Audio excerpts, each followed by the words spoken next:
నమస్కారం ETV news కు స్వాగతం ముఖ్యాంశాలు విద్యుత్ ఛార్జీల భారాన్ని తగ్గించేలా ఏపీ ప్రభుత్వ చర్యలు డ్వాక్రా మహిళలతో పీఎం సూర్యఘర్ అమలు తొలుత 1,00,000 గృహాలపై సోలార్ ప్యానెళ్లు ఏపీలో 1000 మెగావాట్ల బ్యాటరీ స్టోరేజ్ ప్రాజెక్ట్ 5,200 కోట్లతో ఏర్పాటు చేసేందుకు కేంద్రం అనుమతి 4 చోట్ల నెలకొల్పేలా ప్రతిపాదన జనసేన శ్రేణులకు పవన్ కళ్యాణ్ బహిరంగ లేఖ అనవసరమైన వివాదాలకు వెళ్లొద్దని సూచన కూటమి ఆశయాన్ని కాపాడాలని పిలుపు తెలంగాణలో 120 మున్సిపాలిటీలు 9 కార్పొరేషన్లకు ముగిసిన గడువు ప్రత్యేక అధికారులను నియమిస్తూ ప్రభుత్వం ఉత్తర్వులు కిడ్నీ మార్పిడి కేసులో చెన్నై వైద్యుడు రాజశేఖర్ అరెస్ట్ ప్రధాన నిందితుడు పవన్ కోసం పోలీసుల గాలింపు దేశవ్యాప్తంగా ఆపరేషన్లు చేయించినట్లు గుర్తింపు హుస్సేన్ సాగర్ వద్ద మహాహారతి కార్యక్రమంలో అపశృతి బాణాసంచా కాలుస్తుండగా పడవలకు అంటుకున్న మంటలు ఒకరికి తీవ్ర గాయాలు ఉత్తరాఖండ్లో నేటి నుంచి అమల్లోకి ఉమ్మడి పౌర స్మృతి పౌరులందరికీ సమాన హక్కులు అందిస్తామన్న సీఎం పుష్కర్ సింగ్ ధామి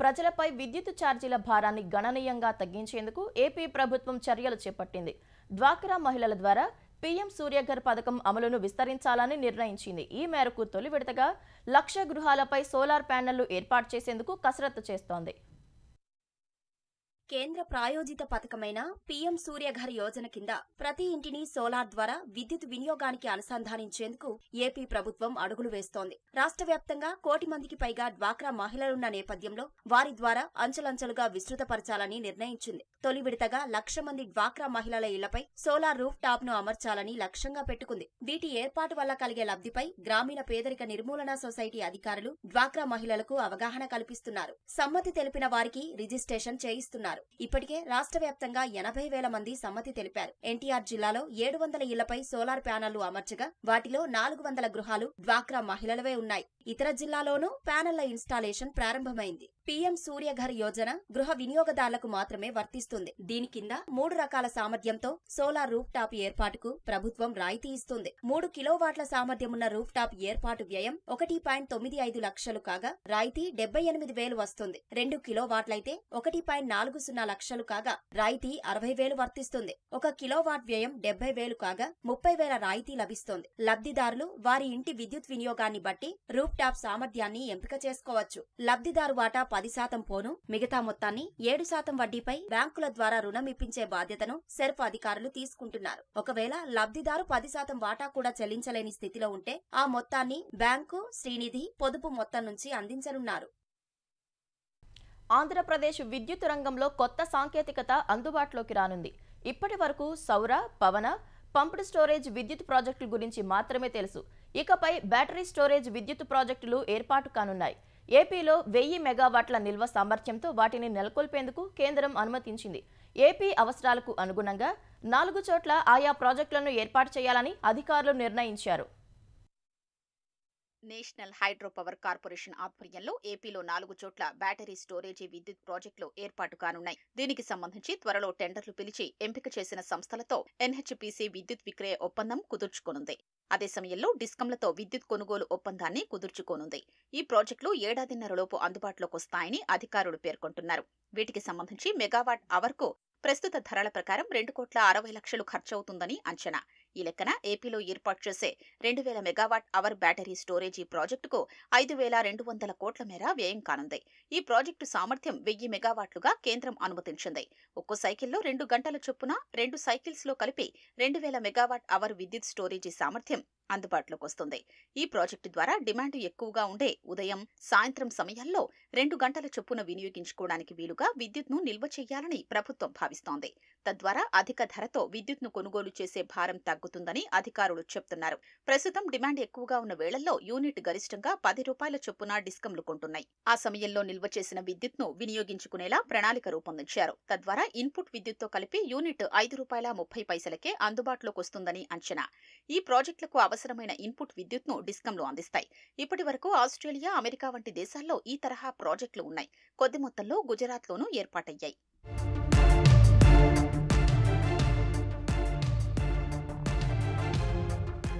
ఏపీలో 4 చోట్ల ఈ ప్రాజెక్టులు ఏర్పాటు కానున్నాయి. కుప్పంలో గృహాలపై సౌర పలకలు అమర్చి వాటి ద్వారా ఉత్పత్తయ్యే విద్యుత్ను వినియోగించుకునేలా ప్రభుత్వం ప్రయోగాత్మక పథకాన్ని చేపట్టింది. అక్కడ ఉత్పత్తయ్యే అదనపు విద్యుత్ను నిల్వ చేసేందుకు 100 మెగావాట్ల బ్యాటరీ స్టోరేజీ ప్రాజెక్టును ఏర్పాటు చేయనున్నారు. గోదావరి జిల్లాల్లోని గోదావరి గ్యాస్ ప్రైవేట్ లిమిటెడ్ దగ్గర 100 మెగావాట్ల ప్రాజెక్టును ప్రతిపాదించారు. దీంతో ఇక్కడ ఒక్కోసారి తలెత్తుతున్న లో వోల్టేజీ సమస్య పరిష్కారం కానుంది. జమ్మలమడుగు వద్ద మైలవరంలో 750 మెగావాట్ల సౌర విద్యుత్ ప్రాజెక్టులకు అనుమతించారు. వాటిని గ్రిడ్కు అనుసంధానం చేసేందుకు అవసరమైన ప్రత్యేక నెట్వర్క్ కు బదులు 400 మెగావాట్ల సామర్థ్యంతో బ్యాటరీ స్టోరేజీని ప్రతిపాదించారు. కర్నూలు జిల్లా గని వద్ద సోలార్ పార్కులో మరో 400 మెగావాట్ల సౌర విద్యుత్ ప్రాజెక్టు ఏర్పాటు చేయాలని నిర్ణయించారు. అక్కడ ఈ తరహా ప్రాజెక్టు ఏర్పాటుకు అవసరమైన భూములు అందుబాటులో ఉన్నాయి. ఒక్కో మెగావాట్ అవర్కు 27 లక్షల చొప్పున కేంద్రం వయబిలిటీ గ్యాప్ ఫండ్ కింద అందించనుంది. దీని ప్రకారం నెలకు మెగావాట్ అవర్కు 2.2 లక్షల చొప్పున అవుతుందని అంచనా. ఈ లెక్కల ప్రకారం స్థిర ఛార్జీల కింద యూనిట్కు ₹2.60 చొప్పున చెల్లించాల్సి ఉంటుందని ఇంధన శాఖ అంచనా. ఇన్పుట్ విద్యుత్ యూనిట్కు సగటున ₹2.70 అవుతుంది. మొత్తంగా యూనిట్ ₹5.30 చొప్పున అందుబాటులో ఉంటుంది. కేంద్రం అందించే వయబిలిటీ గ్యాప్ ఫండ్ వల్ల యూనిట్కు 70 పైసల భారం తగ్గనుంది. ఈ ప్రాజెక్టుతో అనేక ప్రయోజనాలు చేకూరనున్నాయి. పగటి వేళల్లో ఒక్కోసారి పునరుత్పాదక విద్యుదుత్పత్తి ఒక్కసారిగా పడిపోతుంది. ఆ సమయంలో గ్రిడ్ ఫ్రీక్వెన్సీ 49.9 నుంచి 50.05 రేంజ్ మధ్య నిర్వహించాలి. అలాంటి సందర్భాల్లో జాతీయ గ్రిడ్ నుంచి పరిమితి కంటే అదనంగా విద్యుత్ తీసుకోక తప్పటం లేదు. అలా తీసుకున్న దానికి జరిమానాగా యూనిట్కు 20 నుంచి 40 రూపాయల వరకు చెల్లించాల్సి వస్తోంది. ఈ రూపేణా ఏటా సుమారు 180 కోట్ల రూపాయల మేర విద్యుత్ సంస్థలపై భారం పడుతోంది. బ్యాటరీ స్టోరేజీ విద్యుత్ అందుబాటులో ఉంటే ఆ జరిమానాల భారం తగ్గే అవకాశం ఉంటుంది. కొన్ని ప్రాంతాల్లో నెట్వర్క్పై అధిక భారం పడుతోంది. అది కూడా కొద్ది వ్యవధి మాత్రమే. దీనికోసం అదనంగా లైన్లు ఏర్పాటు చేసే బదులు బ్యాటరీ స్టోరేజీ ప్రాజెక్టులను ప్రత్యామ్నాయంగా వాడుకోవచ్చు. గ్రిడ్కు పునరుత్పాదక విద్యుత్ అనుసంధానం అధికంగా ఉంది. దీన్ని సమన్వయం చేయడానికి కూడా ఈ ప్రాజెక్టులు ఉపయోగపడతాయి. జనసేన నాయకులు, వీర మహిళలు, జన సైనికులు ఎవరూ అనవసరమైన వివాదాలు, విభేదాల జోలికి వెళ్లొద్దని ఆ పార్టీ అధినేత పవన్ కళ్యాణ్ విజ్ఞప్తి చేశారు. ఈ మేరకు బహిరంగ లేఖను పార్టీ అధికారిక ఎక్స్ ఖాతాలో పోస్టు చేసిన ఆయన కూటమిలోని 3 పార్టీల శ్రేణులు అత్యంత బాధ్యతాయుతంగా వ్యవహరిస్తూ కూటమి ఆశయాన్ని కాపాడుకోవాలని సూచించారు. సామాజిక మాధ్యమాల్లో వచ్చే తప్పుడు వార్తలపై, కూటమి అంతర్గత విషయాలపై పొరపాటున ఎవరైనా స్పందించినా ఇంకొకరు ప్రతిస్పందించొద్దని చెప్పారు. వ్యక్తిగత అభిప్రాయాలు వెల్లడించొద్దని స్పష్టం చేశారు. బహిరంగంగా చర్చించొద్దని కూడా పిలుపునిచ్చారు. ఏపీ పరిపాలనను, అభివృద్ధిని గాడిలో పెట్టేందుకు అనుభవం కలిగిన భావితరాల గురించి ఆలోచించే నాయకులు కలిసి రావడంతో ప్రజలు 164 స్థానాల్ని ఎన్డీఏకు ఇచ్చారన్నారు. ఈ విజయాన్ని ప్రజలు మనకు ఇచ్చిన బాధ్యతగా భావించి అధికారం చేపట్టినప్పటి నుంచి ప్రధాని నరేంద్ర మోదీ మార్గదర్శకత్వంలో సీఎం చంద్రబాబు నేతృత్వంలో రాష్ట్ర ప్రభుత్వం అన్ని రంగాల్లో సమగ్రాభివృద్ధి సాధించే దిశగా చిత్తశుద్ధితో పనిచేస్తోందన్నారు. మార్చి 14న జరగనున్న జనసేన ఆవిర్భావ దినోత్సవం రోజున పార్టీ భవిష్యత్ లక్ష్యాల గురించి సమగ్రంగా చర్చించుకుందామని పవన్ కళ్యాణ్ తెలిపారు. తెలంగాణలో పాలక మండలి పదవీకాలం ముగిసిన 10 కార్పొరేషన్లు, 118 మున్సిపాలిటీలకు స్పెషల్ ఆఫీసర్లను నియమిస్తూ ప్రభుత్వం ఉత్తర్వులు జారీ చేసింది. రాష్ట్రంలో 120 మున్సిపాలిటీలు, 10 కార్పొరేషన్లకు 2020లో ఎన్నికలు జరిగాయి. అయితే కరీంనగర్ కార్పొరేషన్ పాలక మండలి పదవీకాలం ఎల్లుండితో ముగియనుండగా మిగతా కార్పొరేషన్లు, మున్సిపాలిటీల గడువు నిన్నటితో ముగిసింది. ఎన్నికలు జరగకపోవడంతో ప్రత్యేక అధికారులను నియమించారు.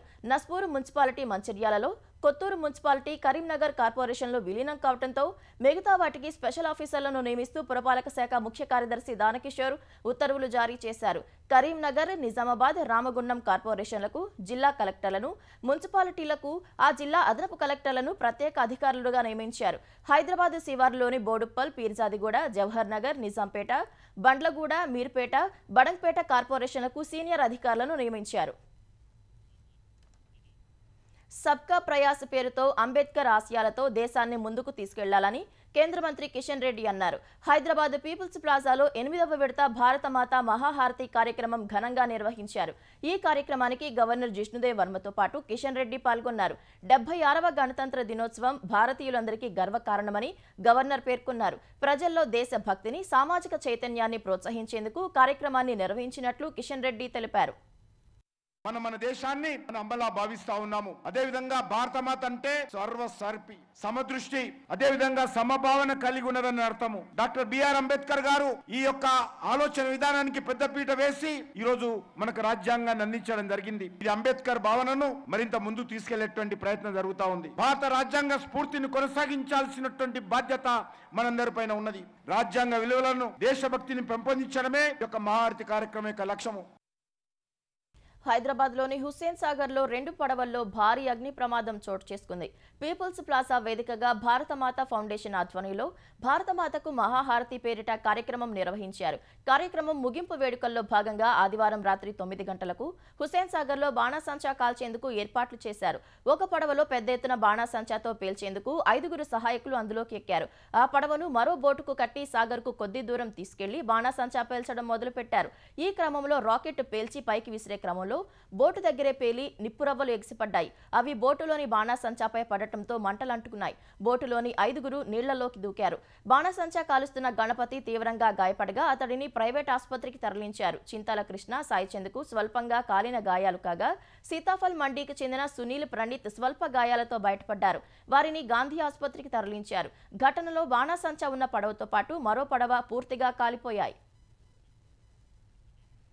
తెలంగాణ నుంచి 2 కేంద్ర మంత్రులు ఉన్నప్పటికీ రాష్ట్రానికి ₹1 కూడా అదనంగా నిధులు తెచ్చిన దాఖలాలు లేవని బీసీ సంక్షేమ శాఖ మంత్రి పొన్నం ప్రభాకర్ ఆరోపించారు. పేదలకు ఇచ్చే ఇళ్లకు ఇందిరమ్మ పేరు పెడితే కేంద్రం నిధులు ఇవ్వబోదని కేంద్ర మంత్రి బండి సంజయ్ చేసిన వ్యాఖ్యలపై పొన్నం మండిపడ్డారు. 10 నెలల్లో జీఎస్టీ రూపంలో తెలంగాణ నుంచి 37,000 కోట్ల రూపాయలను కేంద్రం వసూలు చేసిందన్న పొన్నం రాష్ట్రానికి తిరిగి ఇచ్చింది ఎంతో చెప్పాలని డిమాండ్ చేశారు. ఇందిరమ్మ పేరుంటే ఇళ్లకు డబ్బులు ఏమంటా ఉన్నారు. కొంతమంది సొంత జేబుల్లోకే ఇచ్చినట్టుగా.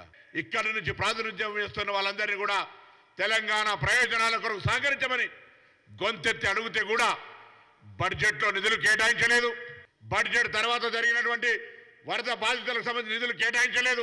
కిషన్ రెడ్డి గారిని అడుగుతా ఉన్నా, హైదరాబాద్ కు ప్రాతినిధ్యం వహిస్తూ కేంద్ర మంత్రిగా గతంలో ఆర్కియాలజీ, టూరిజం ఉంటివి, ఒక్కదానికైనా నిధులు తీసుకొచ్చినా రాష్ట్రానికి రావాల్సిన వాటా ఇదిగా బాధ్యతగా కేంద్రం నుంచి నిధులు రాకపోతే కనీసం ప్రధానమంత్రిని అడిగే ధైర్యం ఉందా? హైదరాబాద్లో సంచలనం రేపిన సరూర్ నగర్లోని అలకనంద ఆసుపత్రి కిడ్నీ మార్పిడి కేసులో తమిళనాడుకు చెందిన వైద్యుడు రాజశేఖర్ను పోలీసులు చెన్నైలో అదుపులోకి తీసుకున్నారు. నిందితులు కేవలం హైదరాబాద్లోని 4 ఆసుపత్రుల్లోనే కాకుండా దేశవ్యాప్తంగా వివిధ రాష్ట్రాల్లోని ఆసుపత్రుల్లో శస్త్రచికిత్సలు చేస్తున్నట్లు పోలీసులు గుర్తించారు. ఈ కేసులో ఇప్పటి వరకు 9 మందిని అరెస్టు చేశారు. అక్రమ కిడ్నీ మార్పిడి శస్త్రచికిత్సలు చేయటంలో వైద్యుడు రాజశేఖర్ 2 ఏళ్లుగా ముఖ్య పాత్ర పోషిస్తున్నాడు. 2023లో ఏపీలోని విశాఖలో అక్రమ కిడ్నీ మార్పిడి కేసు సంచలనం రేపింది. అప్పట్లో విశాఖ, చెన్నై, హైదరాబాద్లో ఆపరేషన్లు చేసిన డాక్టర్ రాజశేఖర్ పెరుమాళ్ను పోలీసులు అరెస్టు చేశారు. తాజాగా అలకనంద ఆసుపత్రి కేసులోనూ రాజశేఖర్ పెరుమాళ్ను పోలీసులు అదుపులోకి తీసుకున్నారు. 2 కేసుల్లో రాజశేఖర్ పెరుమాళ్ ఒక్కడేనా అన్నది స్పష్టత రాలేదు. మరోవైపు ప్రధాన నిందితుడు పవన్తో పాటు మిగిలిన వారి కోసం 6 బృందాలతో గాలిస్తున్నారు. ఇప్పటికే అదుపులోకి తీసుకున్న 9 మందిని మరోసారి విచారించేందుకు సరూర్ నగర్ పోలీసులు న్యాయస్థానంలో కస్టడీ పిటిషన్ దాఖలు చేశారు. సత్యసాయి జిల్లా సీకేపల్లి వసతి గృహంలో విద్యార్థులకు ఆదివారం మధ్యాహ్న భోజనం అందని విషయంపై సీఎం చంద్రబాబు ఆగ్రహం వ్యక్తం చేశారు. ఘటనపై జిల్లా కలెక్టర్తో మాట్లాడిన సీఎం అధికారుల నిర్లక్ష్యంపై తీవ్ర అసంతృప్తి వ్యక్తం చేశారు. వసతి గృహంలో విద్యార్థులకు మధ్యాహ్న భోజనం వండని వార్డెన్, సంబంధిత ఉద్యోగుల తీరుపై మండిపడ్డారు. విషయం తెలిసిన వెంటనే విద్యార్థులకు భోజనం సమకూర్చినట్లు కలెక్టర్ చంద్రబాబుకు వివరించారు. ఘటనపై పూర్తిస్థాయి విచారణ చేసి నిర్లక్ష్యం వహించిన అధికారులపై తక్షణ చర్యలు తీసుకోవాలని సీఎం ఆదేశించారు. సీఎం ఆదేశాలతో సీకేపల్లి బీసీహెచ్డబ్ల్యూఓను కలెక్టర్ విధుల నుంచి తొలగించారు. మెగా డిఎస్సి అంటూ జగన్ నిరుద్యోగులను మోసం చేస్తే సీఎం చంద్రబాబు అధికారంలోకి రాగానే డిఎస్సి నోటిఫికేషన్పై తొలి సంతకం చేసి వారికి న్యాయం చేశారని జలవనరుల శాఖ మంత్రి నిమ్మల రామానాయుడు అన్నారు. పశ్చిమ గోదావరి జిల్లా పాలకొల్లులో డిఎస్సి అభ్యర్థులకు ఉచిత శిక్షణ తరగతులను మంత్రి ప్రారంభించారు. పాలకొల్లు నియోజకవర్గంలో 650 మందికి పైగా నిరుద్యోగ యువతీ యువకులకు ఉచిత శిక్షణ అందించనున్నట్లు నిమ్మల తెలిపారు. నిరుద్యోగ యువత ఉచిత శిక్షణ అవకాశాన్ని అందిపుచ్చుకొని ఉన్నత స్థాయికి ఎదగాలని మంత్రి పిలుపునిచ్చారు. ఇటు రూరల్ బ్యాక్గ్రౌండ్లో ఉన్నటువంటి మనందరికీ ఉన్నంతలో బెటర్ ఆపర్చునిటీస్ ఇచ్చేటువంటి విధంగా పనిచేస్తూ ఉన్నాం. ఇంకా చేయవలసిన పని కృషి వల్ల మీ చేతుల్లోనే ఉంటుంది. కృషితో నాస్తి దుర్భిక్షం అంటారు. అంచేత ఖచ్చితంగా మీరు శ్రమించి పట్టుదలతోటి దీక్షతోటి మీరు ఆ యొక్క కోచింగ్కి వెళ్ళేటువంటి విధంగా ప్రిపరేషన్ తీసుకోవాలని చెప్పి మీ ద్వారా అందరికి కూడా తెలియజేసుకుంటూ, వైఎస్ వివేకానందరెడ్డి హత్య కేసు దర్యాప్తులో వేగం పెంచే విధంగా కేంద్రం జోక్యం చేసుకోవాలని కేంద్ర హోంమంత్రి అమిత్ షాను కోరినట్లు జమ్మలమడుగు ఎమ్మెల్యే ఆదినారాయణ రెడ్డి తెలిపారు. 6 ఏళ్లవుతున్నా ఆ కేసులో పురోగతి లేదని, అందుకే అమిత్ షా దృష్టికి తీసుకెళ్లానని చెప్పారు. వివేక హత్య కేసులో అవినాష్ రెడ్డి, విజయసాయిరెడ్డి అబద్ధాలను అందంగా అల్లుతున్నారని ఆదినారాయణ వ్యాఖ్యానించారు. జగన్ ఒంటెద్దు పోకడలను తట్టుకోలేకనే విజయసాయిరెడ్డి రాజీనామా చేసి బయటకు వచ్చారని ఆరోపించారు. జగన్ లండన్ నుంచి ఇండియాకు వచ్చేలోపు చాలా మంది ఆ పార్టీ నేతలు బయటకు వెళ్లిపోతారని ఆదినారాయణ జోస్యం చెప్పారు. పాపాలు అనేకం చేసినారు, ఇది తప్పించుకోలేరు. విజయసాయిరెడ్డి నిన్ననే అంటాడు వివేకానంద రెడ్డి కేసు విషయంగా.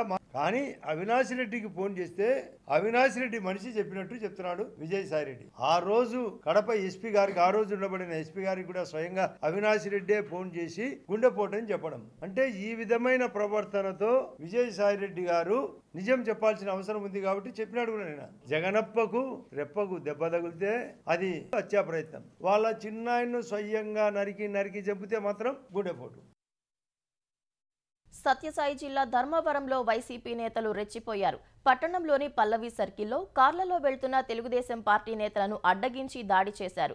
2 కార్లు ధ్వంసం చేశారు. వైసీపీ నేత జమీర్ అనుచరులతో కలిసి టీడీపీ నేతలపై దాడి చేశారు. పోలీసులు వారిస్తున్నా వినకుండా కారు అద్దాలను రాళ్లు కర్రలతో పగలగొట్టారు. ఘటనలో 3 టీడీపీ నేతలు తీవ్రంగా గాయపడ్డారు. క్షతగాతులను ధర్మవరం ప్రభుత్వాసుపత్రికి తరలించి చికిత్స అందిస్తున్నారు.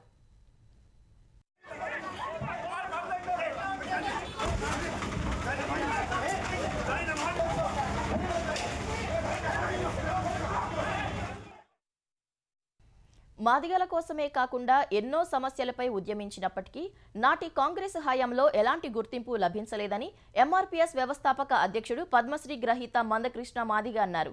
పేదరికం, వివక్షకు గురవుతున్న సామాజిక వర్గానికి పద్మశ్రీ రావటం చాలా సంతోషంగా ఉందన్నారు. గతంలో సంపన్న వర్గాలకు మాత్రమే ఇలాంటి గుర్తింపు లభించేదని, కానీ నరేంద్ర మోదీ ప్రభుత్వం తమను గుర్తించిందని తెలిపారు. ఎంఆర్పీఎస్ చిన్న ఉద్యమంగా ప్రారంభమైందన్న ఆయన ఇప్పుడు దేశంలోనే అతిపెద్ద సామాజిక ఉద్యమంగా అవతరించిందన్నారు. ప్రజల కోసం పాటుపడేటోళ్ళను కదా అభినందించాల్సింది. ఈ గుర్తింపు గౌరవం రావాల్సింది పెట్టుబడిదారులకు, భూస్వామ్య వర్గ కుటుంబాలకు కాదు, సామాన్యుల కోసం, ప్రజల కోసం పనిచేస్తున్న వాళ్లకు ఈ గుర్తింపునివ్వాలనే ఆలోచన ఒకవైపు. రెండోది, ఎంఆర్పీఎస్ ఒక మాదిగల కోసమే కాకుండా భిన్న సమస్యల మీద ఎంఆర్పీఎస్ దేశంలో ఎక్కలేని ఉద్యమాలు ఇక్కడ తెలుగు నేల మీద తీసుకొచ్చిన విషయం అందరూ తెలుసు. 2004, 2014 కంటే ముందు జరిగిన ఉద్యమాలే భిన్న సమస్యల మీద జరిగినాయి. ఆ ఉద్యమాల ఫలితాలు కూడా అప్పుడు రావడానికే ప్రయత్నం చేసినాయి. కానీ ఆనాడు ఆ ప్రభుత్వాలు ఈ విధంగా వీళ్ళని గుర్తించాలని అనుకోలేదు. ఉమ్మడి పౌర స్మృతి యూసీసీ ఉత్తరాఖండ్లో నేటి నుంచి అమల్లోకి రానుంది. ఈ మేరకు ఉత్తరాఖండ్ ముఖ్యమంత్రి పుష్కర్ సింగ్ ధామీ ప్రకటించారు. స్వాతంత్ర్య భారతావనిలో తొలిసారి యూసీసీ చట్టాన్ని అమలు చేసిన రాష్ట్రంగా ఉత్తరాఖండ్ నిలవనుందని తెలిపారు. యూసీసీ అమలు కోసం కావాల్సిన నియమాలతో పాటు అన్ని ఏర్పాట్లు పూర్తయ్యాయని వెల్లడించారు. చట్టం అమలుకు సంబంధించి అధికారులకు శిక్షణ కూడా పూర్తయిందని పేర్కొన్నారు. సమాజంలో యూసీసీ ఏకరూపతను తీసుకువస్తుందన్న పుష్కర్ సింగ్ ధామీ పౌరులందరికీ సమాన హక్కులు, బాధ్యతలను నిర్ధారిస్తుందన్నారు. అభివృద్ధి చెందిన వ్యవస్థీకృత భారత్గా దేశాన్ని మార్చడానికి ప్రధాని నిర్వహిస్తున్న గొప్ప యజ్ఞంలో ఉత్తరాఖండ్ అందించే ఒక సమర్పణ మాత్రమే యూసీసీ అని పుష్కర్ సింగ్ చెప్పారు. ఢిల్లీ అసెంబ్లీ ఎన్నికలను మొత్తం దేశానికి జరుగుతున్న రాజకీయ పోరుగా భావించాలని ఆమ్ ఆద్మీ పార్టీ జాతీయ కన్వీనర్ అరవింద్ కేజ్రీవాల్ పేర్కొన్నారు. ఈ ఎన్నికల్లో రెండు పరస్పర విరుద్ధ సిద్ధాంతాల మధ్య పోటీ నెలకొందన్నారు. ఒకటేమో ప్రజా సంక్షేమంపై దృష్టి సారించగా మరొకటి కొంతమంది సంపన్నులకు ప్రయోజనం చేకూర్చుతోందని వ్యాఖ్యానించారు. బీజేపీ నేతృత్వంలోని కేంద్ర సర్కార్ గత 5 ఏళ్లలో 400 నుంచి 500 మంది పారిశ్రామికవేత్తలకు చెందిన 10 లక్షల కోట్ల రుణాలను మాఫీ చేసిందని ఆరోపించారు. పన్ను చెల్లింపుదారుల డబ్బును ఎలా ఖర్చు చేయాలో ఈ ఎన్నికలు నిర్ణయిస్తాయని తెలిపారు. ఆమ్ ఆద్మీ పార్టీ పథకాలు ఢిల్లీలోని ప్రతి ఇంటికి నెలకు దాదాపు 25,000 రూపాయల విలువైన ప్రయోజనాలు అందిస్తాయని కేజ్రీవాల్ తెలిపారు. ఒకవేళ బీజేపీ అధికారంలోకి వస్తే స్థానికంగా ఆపు ప్రవేశపెట్టిన పథకాలను నిలిపివేస్తుందన్నారు. 70 స్థానాలు ఉన్న ఢిల్లీ అసెంబ్లీకి వచ్చే నెల 5న పోలింగ్ నిర్వహించనుండగా 8న ఓట్ల లెక్కింపు చేపట్టనున్నారు. వివాహం చేసుకోవటానికి పెద్దలు అంగీకరించకపోవటం ఆత్మహత్యకు ప్రేరేపించడం కిందకు రాదని సుప్రీంకోర్టు వ్యాఖ్యానించింది. కుమారుడితో ప్రేమలో ఉన్న యువతిని ఆత్మహత్య చేసుకునేలా ప్రేరేపించారంటూ తల్లిపై దాఖలైన అభియోగ పత్రాన్ని సుప్రీంకోర్టు కొట్టివేసింది. ఆత్మహత్య చేసుకున్న మహిళకు ఆమెను పెళ్లి చేసుకునేందుకు నిరాకరించిన వ్యక్తికి మధ్య తలెత్తిన వివాదంలో అతడి తల్లిపై ఈ అభియోగాలు నమోదయ్యాయి. ఈ కేసులో కుమారుడు బాధిత మహిళ పెళ్లి చేసుకునేందుకు తల్లి నిరాకరించడంతో పాటు సదరు మహిళను అవమానించారని ఆరోపణలు వచ్చాయి. దీనిపై justice B V Nagarathna, justice Satish Chandra శర్మలతో కూడిన ధర్మాసనం విచారణ చేపట్టింది. ఈ కేసులో అభియోగ పత్రం, సాక్షుల వాంగ్మూలాలు సరైనవని అనుకున్నప్పటికీ తల్లికి వ్యతిరేకంగా చిన్న సాక్ష్యం కూడా లేదని తెలిపింది. ఈ వివాహ సంబంధం విషయంలో బాధితురాలి కుటుంబం సంతృప్తిగా లేదన్న ధర్మాసనం ఈ పెళ్లికి తల్లి అంగీకరించకపోయినా అది ఆత్మహత్యకు ప్రేరేపించడం కిందకు రాదని స్పష్టం చేసింది. హెజ్బొల్లా, ఇజ్రాయెల్ మధ్య కాల్పుల విరమణ ఒప్పందం ఉల్లంఘనకు గురైంది. దక్షిణ లెబనాన్లో నిన్న ఇజ్రాయెల్ దళాలు జరిపిన కాల్పుల్లో 22 మంది పౌరులు ప్రాణాలు కోల్పోయారు. 124 మందికి పైగా గాయాల పాలయ్యారు. కాల్పుల విరమణ ఒప్పందం ప్రకారం దక్షిణ లెబనాన్ నుంచి ఇజ్రాయెల్ సైన్యం వైదొలగాలి. కానీ గడువు దాటినా ఇంకా నెతన్యాహు తమ దళాలను ఉపసంహరించలేదు. ఈ నేపథ్యంలో వేలాది ప్రజలు తమ గ్రామాలకు, పట్టణాలకు ఆదివారం తిరిగి వచ్చారు. ఇదే సమయంలో కొందరు హెజ్బొల్లా జెండాలు పట్టుకొని ఇజ్రాయెల్ దళాలు ఉన్న ప్రాంతాల్లోకి ప్రవేశించడానికి యత్నించగా ఐడిఎఫ్ కాల్పులు జరిపింది. అమెరికా, ఫ్రాన్స్ మధ్యవర్తిత్వంతో కాల్పుల విరమణకు నవంబర్లో ఇజ్రాయెల్, హెజ్బొల్లా మధ్య ఒప్పందం చేసుకున్నాయి. దీని ప్రకారం తమ దళాలను 30 రోజుల్లో ఉపసంహరించుకోవాలి. కానీ ఇజ్రాయెల్ వైదొలగడానికి మరింత సమయం కోరుతోంది.